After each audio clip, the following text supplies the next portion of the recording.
తెలంగాణ ప్రభుత్వంపై BRS working president తీవ్ర స్థాయిలో విమర్శలు గుప్పించారు. కాంగ్రెస్ వాళ్లు ప్రజలను నమ్మించి గొంతుకోసానన్నారు. 6 గ్యారంటీల పేరుతో మోసం చేశారన్నారు.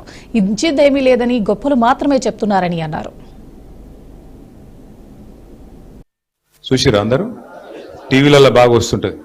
ఏం నడుస్తుందంటే కాంగ్రెస్ వాళ్ళు సేమ్ మహానాపేలంటాల కోటా శ్రీనివాసరావు గారు చేసినట్టే అచ్చంగా కొత్త ఇంటల్లోనే పిలిచిర్రు పెళ్లికి. పిలిచినాక అల్లుడేమన్నాడు, మామ నాకు చికెన్ బిర్యానీ తినాలనిపిస్తుందని అన్నాడు. అంటే ఏం చేసిండు, ముంగట తెల్లన్నం పెట్టి అందులో కొంత పచ్చడి వారేసి ముంగట కోడిని కట్టేసినాడు. కోడిని ఎలాడదీసి దాన్ని చూసుకుంటా తిను, నీకు చికెన్ తిన్నట్టే ఉంటుందని చెప్పి వినిపించిండు. సేమ్ టు సేమ్ గదే పని రేవంత్ రెడ్డి గారు ఎలక్షన్ ముందు రాహుల్ గాంధీని తీసుకొచ్చి, సిద్ధరామయ్య గారిని తీసుకొచ్చి, సల్మాన్ ఖుర్షీద్ని తీసుకొచ్చి, ప్రియాంక గాంధీ గారిని తీసుకొచ్చి, ఖార్గే గారిని తీసుకొచ్చి, అందరిని తీసుకొచ్చి మంచిగా మన ముంగట ఒక కోడి కట్టిండు. ఆ కోడి పేరు 6 గ్యారంటీలు. 6 గ్యారంటీలు, 6 డిక్లరేషన్లు. ఆ కోడి కట్టిండు, సినిమా చూపెట్టిండు, ఓట్లు వేసుకున్నాడు. ఇక ఓడ మీద ఉన్నప్పుడు ఓడమల్లన్న, ఒడ్డుకెక్కినాక బోడమల్లన్న. ఇప్పుడు ఏమైందిరాబాయ్, మరి ఏం సంగతి చెప్తలేవు, ఏం సంగతి 100 రోజులు అన్ని చేస్తా అంటివి, ఏడవతివి ఏం సంగతి అంటే ఇప్పుడు కొత్త కథ ఎత్తుకున్నాడు.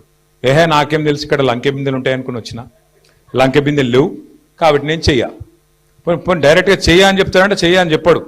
నిన్న పోయిండు యూసఫ్ కూడా, ఇప్పుడే మన కమలాకరన్ అంటుండు పక్కకెళ్ళి.